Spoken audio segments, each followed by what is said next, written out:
Hi guys, JB Minot here, and these are my last pickups for the year of 2020. They're all from December, and they're all Switch games. Here we go. MX versus ATV, All Out. It's a typical racing game. I don't know why I bought it. I hope I didn't buy it full price. I don't think I did. I can't remember. I got a bonus, so. Commandos 2 Remastered. It's a remake of a PS2 game, and I believe it was also on the PC. Wick Hex. This is a tactical RPG game that takes place in the John Wick universe. Those are great movies, but sometimes they can get a little bit repetitive with the gunplay. They just, after a while, they get kind of, repetitive. But they're good movies, though. Great world building. Immortals, Phoenix Rising. This is a Breath of the Wild type clone that takes place in the Greek mythology universe. It's getting really good reviews. So if you like Breath of the Wild, you should like this. Haven't gotten to it yet because I got other games I'm playing. Empire of Sin. You're basically a gangster and you're trying to build your Sin empire of alcohol and weapons and whatnot. I believe it's a tactical RPG where you recruit other gangsters. Space Invaders Forever. I got this at Walmart. It's a collection of 3 games. It's got Space Invaders Gigamax, which was designed to be multiplayer, I do believe. You got Space Invaders Extreme, which was on the PSP and the Nintendo DS. And I'm surprised there's Arkanoid versus Space Invaders, which basically you turn the DS vertically, or the Switch vertically, and you move the pad back and forth, and you get a ball that hits the Space Invaders. And it's a pretty fun game. I'm surprised they don't have more games on there. I hear in Japan they're selling an even bigger collection of Space Invader games because it's coming up on the 40th anniversary, or it might have been past the 40th anniversary. Ori and the Blind Forest. I believe this game's about 15 years old. It's an old Metroidvania game. But it's a beautiful Metroidvania game. But it's kind of tough in some areas. But once you get used to the controls, it's excellent. And people liked it so much, they just released a sequel, Ori and the Will of the Wisps. I don't know what the story is behind this one, but it's from the same creators as Ori and the Blind Forest. Puyo Tetris 2. It's basically Puyo versus Tetris. Sometimes you play Puyo against your opponent. Sometimes you play Tetris against your opponent. Sometimes you play your Puyo against his Tetris, or your Tetris against his Puyo.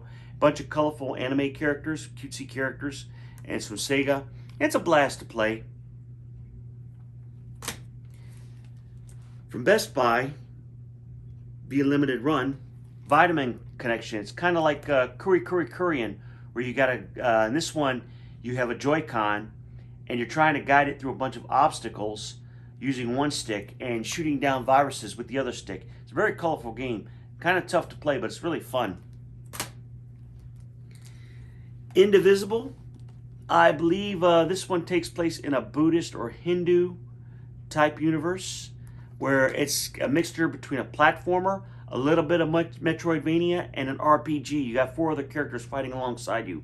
And you recruit different characters as you move along, and you use their abilities to fight bad guys. It's kind of a tough game. The platforming is kind of, I don't know, a little bit off, but it's a fun game to play. Great game. Lots of creativity. I like it. Ys Origin, also from limited run games via Best Buy. Best Buy had a boatload of limited run games come out in December. Okay. Iron Fury via Best Buy with limited run. It's a first-person shooter. Forgive me if I'm bending over too much. I keep thinking the camera doesn't have a zoom. Five Nights at Freddy's, Help Wanted. I believe these are mini games based in the Five Nights at Freddy universe. I've never played Five Nights at Freddy's, but I hear it's really good. They got another collection of those games coming out on the Switch, which I already got, but I'm not going to show them yet.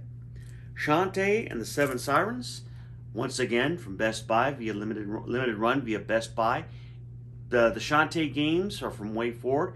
They're a bunch of Metroidvania type games, really colorful games, and really tough sometimes. In fact, the last Shantae game, I couldn't even finish. It was so tough.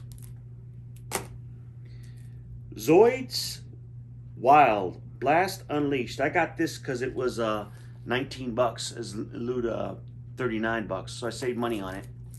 But it takes place in the Zoids universe. It's a arena fighter, I do believe. So